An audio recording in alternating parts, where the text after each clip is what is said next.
Hello students, in this video I'm going to begin the chapter Lines and Angles. It is a chapter 6 in your NCERT textbook. Now let us recall first the basic terms related to lines and angles.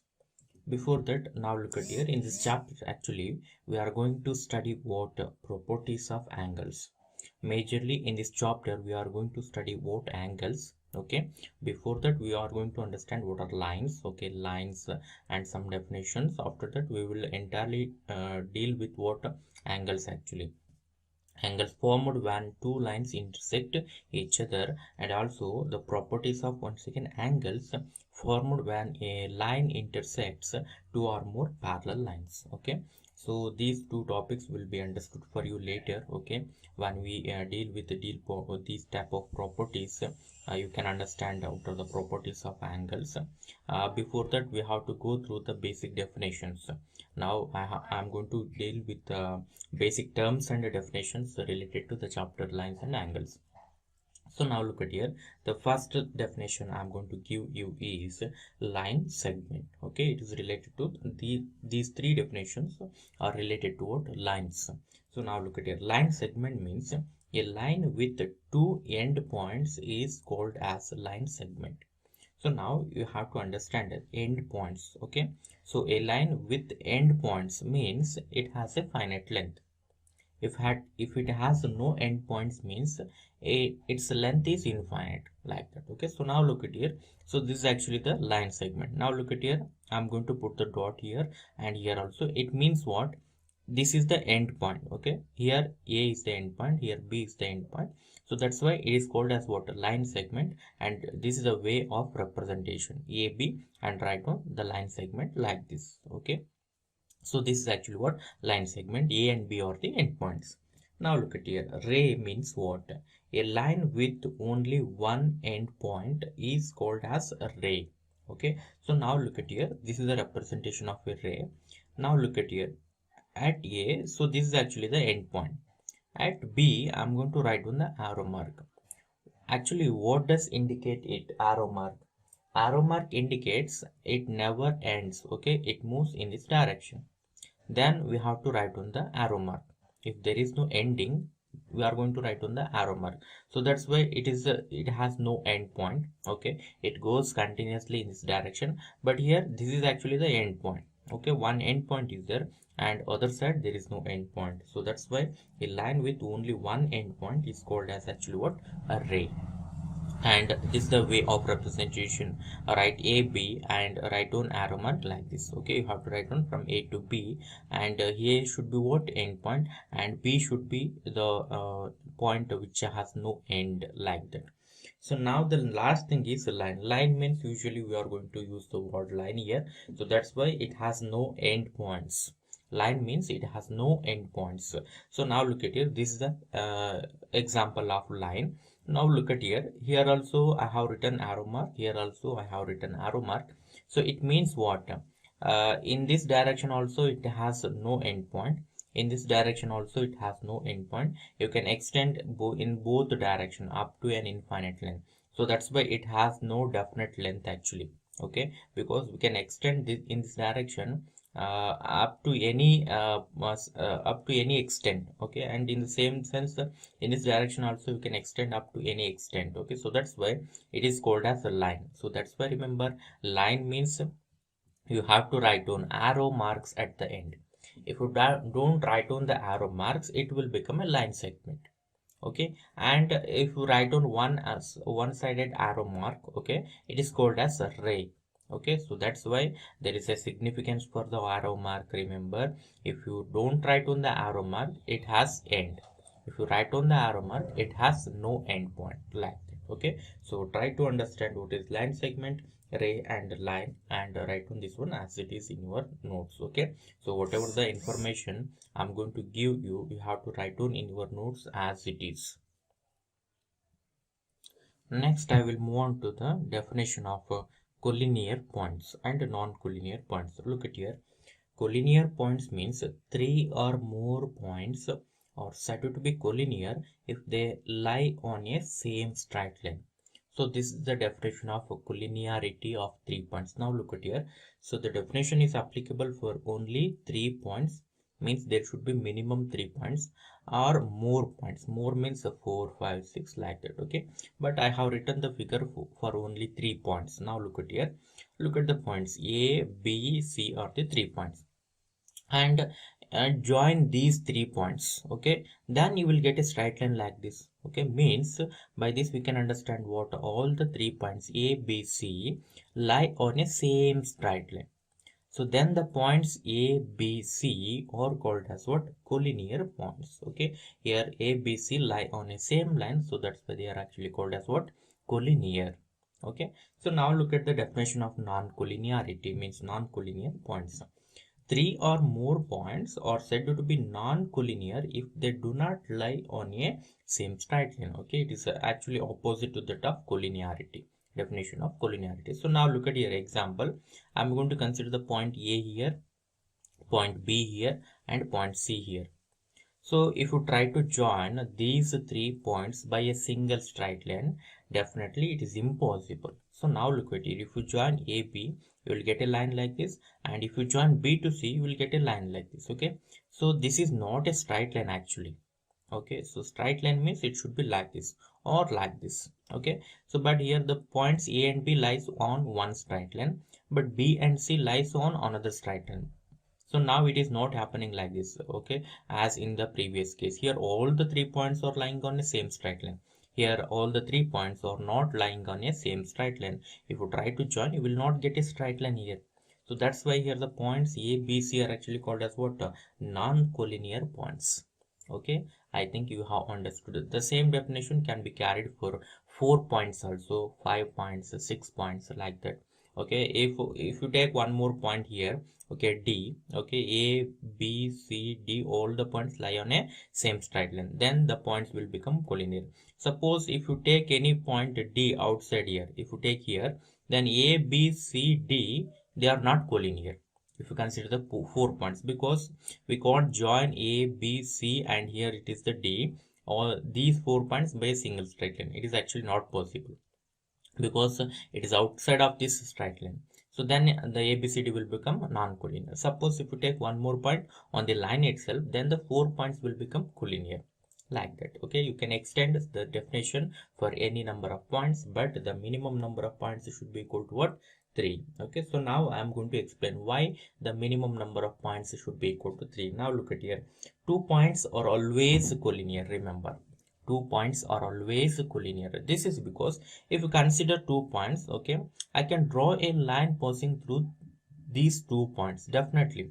Okay, definitely you can draw a line passing through the 2 given points, okay, wherever may be the points. Okay, so now look at it. Here A and B are the 2 points.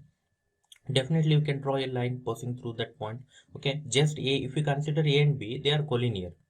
And if you just consider B and C, just 2 points, they are collinear, they are lying on the same straight line. Even if you consider just A and C, they will also become collinear, because you can draw a line from A to C, so that it passes from A to C. So that's why if you consider just 2 points, they are always collinear.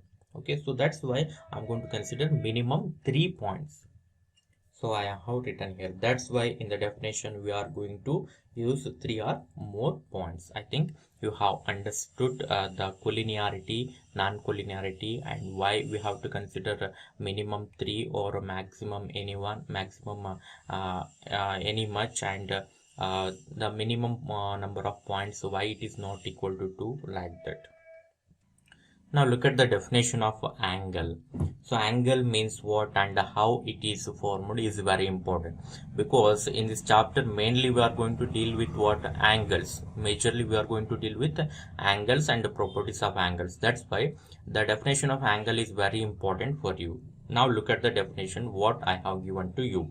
An angle is formed when two rays originate from the same endpoint. Now look at here.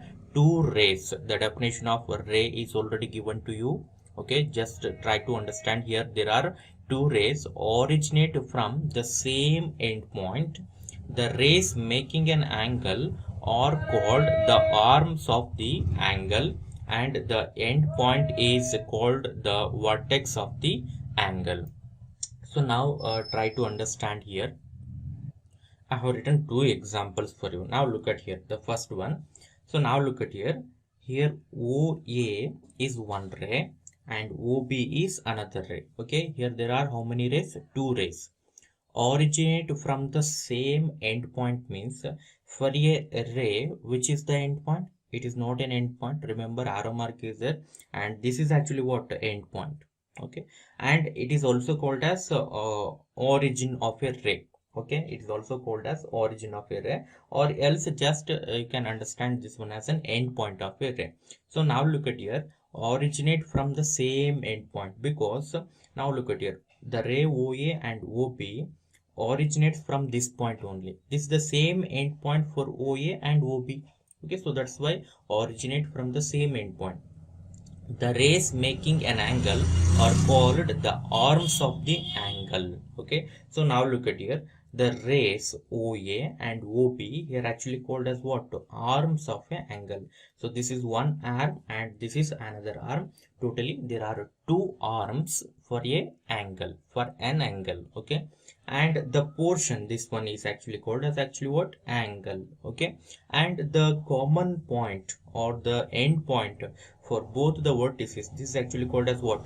Vertex. Okay, so and normally it is just denoted by a single letter. Okay, so don't use two letters here, just you have to denote this one by one letter. So and OA is one arm, OB is another arm, O is the same endpoint for both arms, and it is called as vertex. Okay, and this is actually called as angle.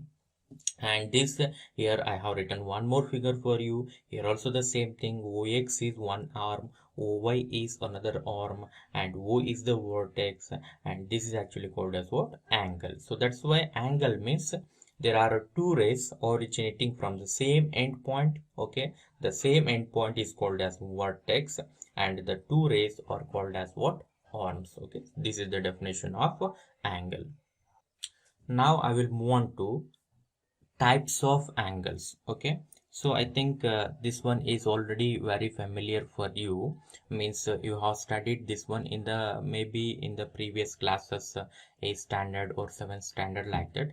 Even though just I'm going to recall all these things. Okay, so there are totally six different types. Okay, six different types of angles are there, and look at here what is the condition and what is the name given to that angle. First one is acute angle, the angle whose value, and I think you know this one, degree is actually the measure of the angle, means this is like an unit. Okay, so I think you have heard the unit for length, it is measured in centimeter or meter, kilometer. Okay, like that, in the same sense angle can also be measured by a unit called as a degree. Okay, there are different measures, and you will study different types of measures for angles in the first PUC, and here only the one measure is introduced for you. It is a degree measure. Okay, it is common and it is used always. Okay, anywhere the degree measure is actually used. Now the first one is acute angle. Now look at it. If the angle measures between 0 degree and 90 degree, it should be less than 90 degree and it should be greater than 90 degree, like this. Here the value of x is 0 degree less than x, means x should be greater than 0 degree and x should be less than 90 degree. Okay, so now look at it. If you look at here, so 0 degree means this OB coincides with OA actually, and now look at here, it is actually I don't know what is the exact measure of this one, but definitely we can say what it is actually less than 90 degree, but definitely it is less than 90 degree and greater than 0 degree. So that's why it is called as what? Acute angle. The value of angle is greater than 0 degree and less than 90 degree, it is called as what? Acute angle. And the next one, so this is actually range. Okay, so because here 30 degree means it is acute angle, 45 degree acute angle, 10 degree acute angle, 89 degree acute angle. Okay, and 1 degree it is also acute angle.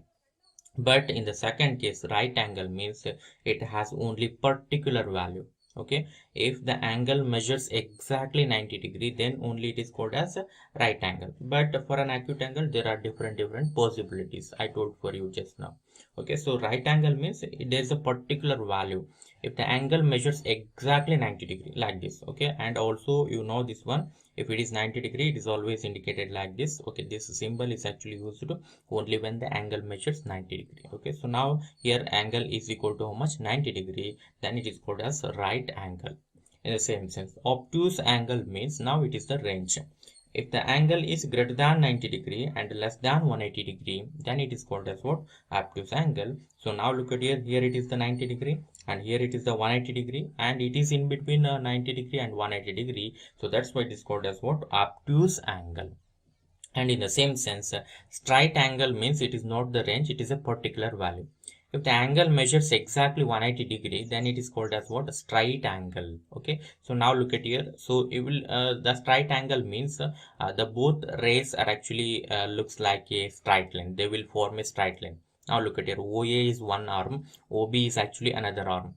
But here it seems to be the entire AB is a line like that. Okay, but even though OA is one arm, OB is another arm, both arm forms here a straight line. So and it is called a straight angle, and this angle is actually called as what? 180 degree and called as straight angle.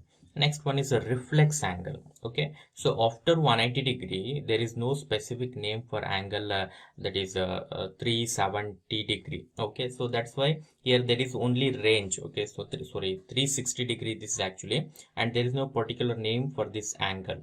So after 180 degree, you will get how much at here? 270 degree. Okay, so for 270 degree there is no particular name. From 180 to 360 means if there is any angle between 180 degree and 360 degree, means greater than 180 degree, less than 360 degree, it is called as what? A reflex angle. So now look at here, so many will get confused here in this angle. So many will go to measure the angle like this. Sir, why can't I measure the angle like this? Okay, so now I think it will become an obtuse angle actually if I measure like this. Why you are going to measure like this? If you ask like this, the answer is always measure the angle in anti-clockwise direction. Remember, anti-clockwise direction. So that's why here OA is actually initial ray. Okay, so you have to start from the initial ray actually. This is sometimes it's called as a terminal ray, but these terms are actually not going to use it in the textbook, so that's why I'm not going to mention for you. But just remember, this is the initial ray and this is the terminal ray. You always start from initial ray. Okay, from initial ray, anti-clockwise direction means what? If you go in this direction, this is the direction of clock rotation. Okay, you have to go in the opposite direction. So this is actually called as what? Anti-clockwise direction. If you move in this direction, so now you have to measure like this only. So that's why this angle will become greater than 180 degree and less than 360 degrees. So that why it is called as what? Reflex angle. Remember, angle is measured in anti-clockwise direction. If you want, you can write on this one. Angle is measured measured always in anti-clockwise direction. Okay, anti-clockwise direction. If you want, write on this one as a note for you. So now the last thing is, this is actually called as complete angle or full angle. Sometimes it is called as a full turn actually. Okay, full angle, complete angle means it exactly measures 360 degree. Look at here. Here it seems to be like this. There is only one ray, but look at here. Here OA is present. That the another arm OB, it is rotated one complete rotation. Okay, it gets completed one complete rotation, and now it came here, so that it seems to be like this. Both arms OA and OB get merged here. Okay, after one complete rotation. So that's why we have to measure in this direction. One complete rotation means it will measure how much? 360 degree. If the angle is equal to 360 degree, it is called as what? A complete angle or a full angle. Both are one and the same. Both the terminologies same. Complete angle or full angle means it is actually what? 360 degree. Next, I will move on to the definition of complementary angles and supplementary angles. I think these two definitions are actually very familiar for you, means you have studied in the previous classes maybe. Complementary angles means two angles. Okay, there must be two angles. This is applicable for two angles only. Two angles whose sum is 90 degree. If you take the sum of those two angles, it should be equal to how much? 90 degree. Then those type of angles are actually called as complementary angle. I have given an example for you. Angle X is there, it measures 30 degree. Angle Y is there and it measures 60 degree actually. If you take sum of these two angles, means angle X plus angle Y is equal to 30 degree plus 60 degree, which is equal to how much? 90 degree. So their sum is getting equal to 90 degree, means then we can call angle X and angle Y as complementary angles. If I take the example like this, angle X is equal to 50 degree and angle Y is equal to 30 degree. Let us suppose angle X is equal to 30 degree, angle Y is equal to 50 degree. If we take the sum of these two angles, it is equal to how much? Just 80 degree. 30 degree plus 50 degrees is equal to 80 degree. These two angles are not complementary because their sum is not equal to 90 degree. That's why. In the same sense, you can generate different examples. Okay, if you take one angle 80 degree and another one is 10 degree, their sum will become 90 degree, so they are complementary. If one angle is given for you, then you can find out the complementary angle also. Okay, remember this one, it may be asked in one more question, that's why I told for you. Suppose he may give like this: angle A is equal to 70 degree. Find out the complementary angle of A. Then now look at here, angle A is equal to 90 degree. So if you add 20 degree to angle A, it will get equal to 90 degree. So that's why the complementary angle of A is equal to 70 degree is how much? Angle B is equal to 20 degree, like this. Okay. So now I will move on to the next definition, supplementary angles.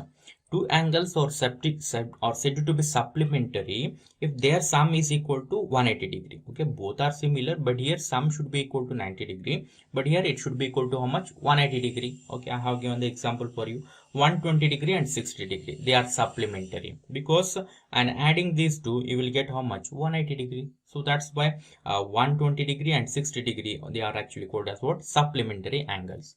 If their sum is equal to 180 degree, supplementary angles. If their sum is equal to 90 degree, they are called as what? Complementary angles. Remember, these two definitions are very important and they are maybe used in the problem section also. That's why remember these two definitions. And I will move on to the one more important definition here, adjacent angles. Okay, so this is a very important definition. Try to understand the definition what I have given. Two angles. Okay, this is also applicable for two angles. Only we can say if there are two angles, then only we can decide whether they are adjacent or not. Okay, two angles are said to be adjacent angles if they have a common vertex. Look at here, there should be common vertex, common arm, means for both angles there should be common vertex, common arm, and their non-common arms are on different sides of the common arm. Now I am going to clarify this one by the figure. Now look at here. There are two angles I have written, angle AOB and then angle BOC. These two angles are actually adjacent angles. Adjacent means, the meaning of the word is like a neighbor. Okay, adjacent means which are the angles which are side by side, means which are neighbors of each other. So they are actually called as adjacent angle. They should be side by side, they should lie side by side, then they are called as what? Adjacent. Okay, means neighbors, like that. So now look at here. So first thing, two angles are there, AOB, BOC. Now look at here. So they are called as adjacent if they have common vertex. Now look at here. For angle AOB, what is the vertex? O is the vertex. For the angle BOC, what is the vertex? O itself. So that's why for both angles, vertex is actually what? Common. So that's why common vertex. Next thing, a common arm. A means what? One. Means one arm should be common. Okay, there should be one common arm for both angles. Now look at here. What are the arms of angle AOB? OA is one arm, OB is another arm. What are the arms of angle BOC? OB is one arm, OC is another arm. Is there any common arm for both angles? Yes, definitely. OB is actually what? A common arm for these two angles. Okay. So now there is a common arm. Okay. A common arm means only one arm should be common, and their non-common arms are on different sides of the common arm. Okay, so now this is the common arm, means the remaining two are actually called as what? Non-common arms. Okay, these two non-common arms should be on different side. Now look at here, OC is on this side and OA is on this side. So that's why these two non-common arms are on different sides of the common arm.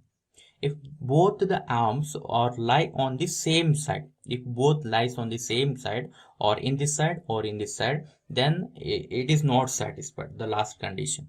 But in this figure, these two non-common arms are on the different side, and one is in this side and another one is in this side.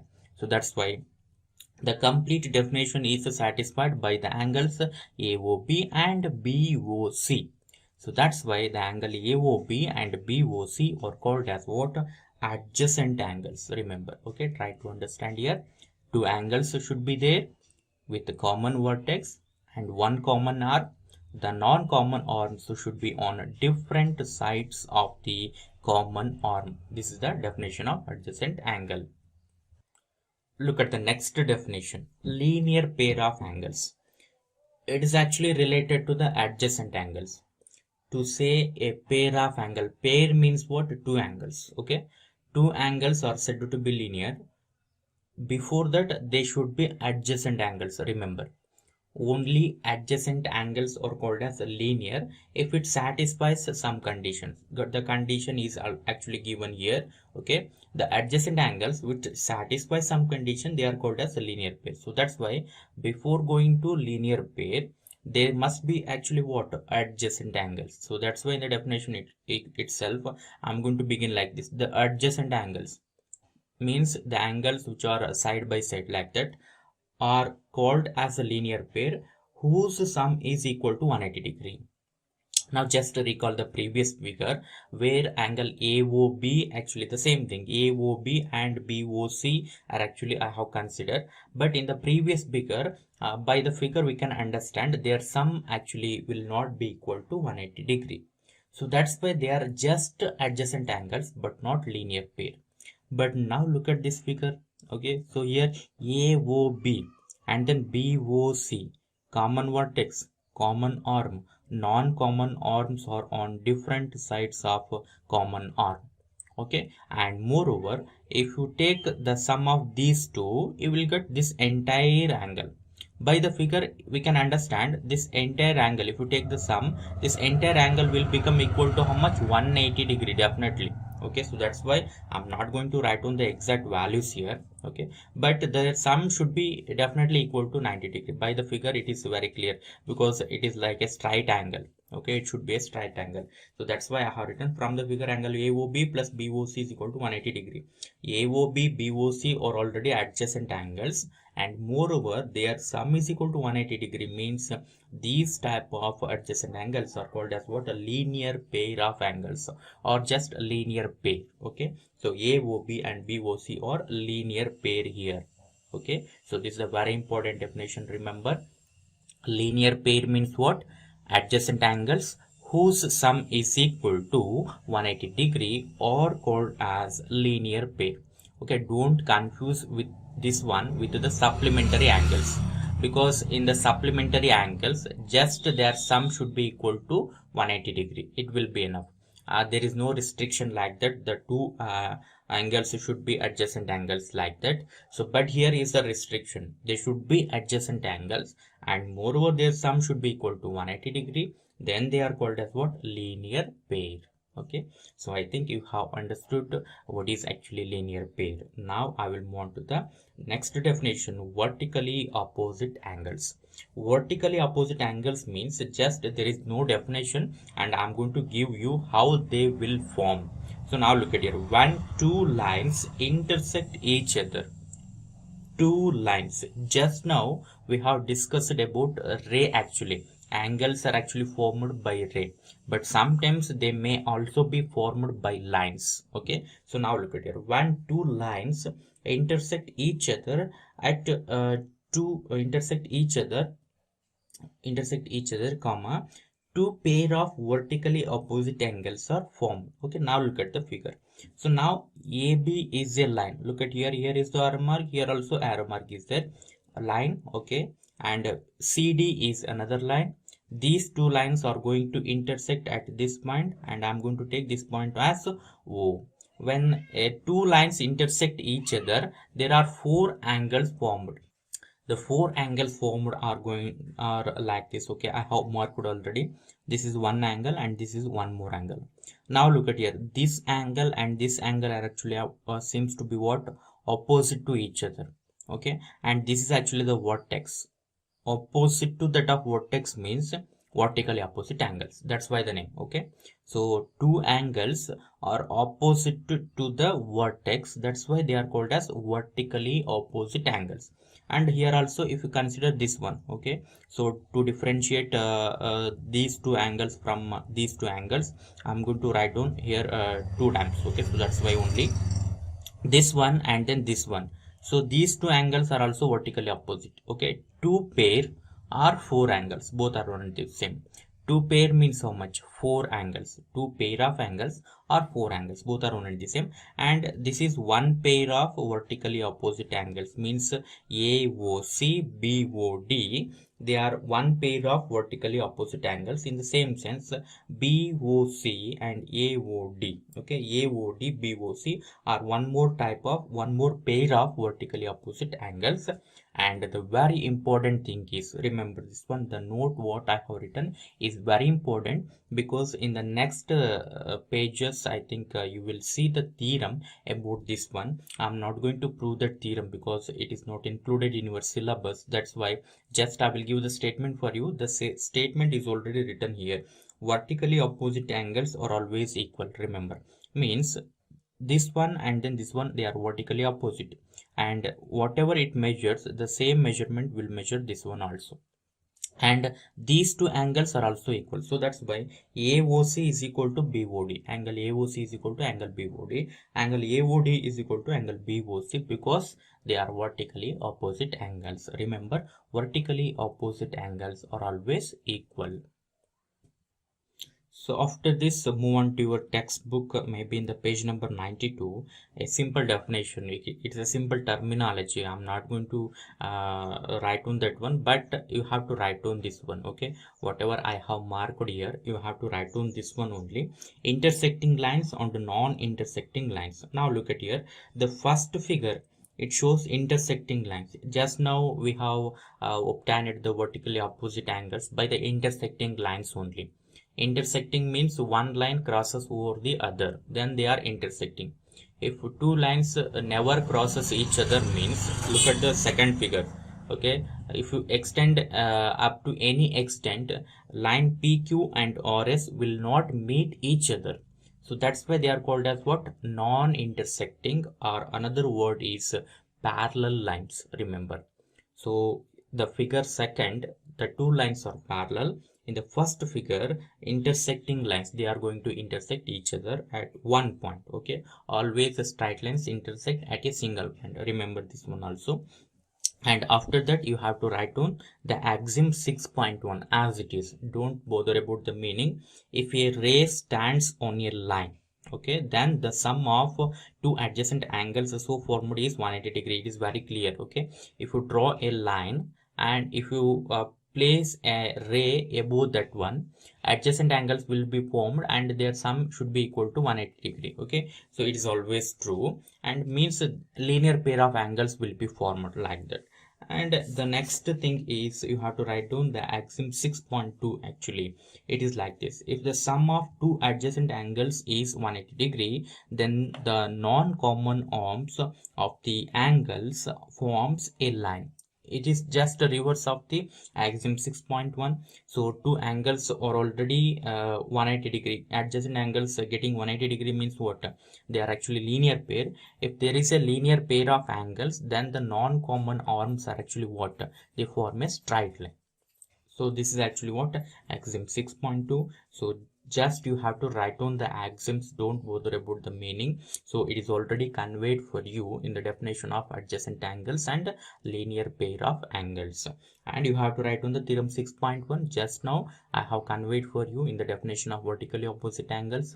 Vertically opposite angles are always equal. So proof is not necessary, it is not included for you. So just write down the theorem statement. If two lines intersect each other, then the vertically opposite angles are equal. The same thing what I have told just now, the same thing here once again given in the theorem. Okay, two lines intersect each other means two pair of vertically opposite angles will be formed, and those vertically opposite angles are always equal. Okay, remember this one. So this is entire about the theory related to the chapter lines and angles. And after this you can look at the example 1, example 2 and example 3. Okay, 3 examples are actually discussed for you, and try to solve all the 3 examples. In the next class I will move on to the exercise 6.1. It consists of 6 questions for you. All the 6 questions are actually based on the proof, or the solution is based on the definitions what we have studied till now. Among these definitions, the very important definition is linear pair of angles, vertically opposite angles and adjacent angles. So these are actually very important, and also remember the definition of complementary angle and supplementary angles also. So in the next class, I'm going to begin the exercise 6.1 and I'm going to stop the class now. Thank you one and all.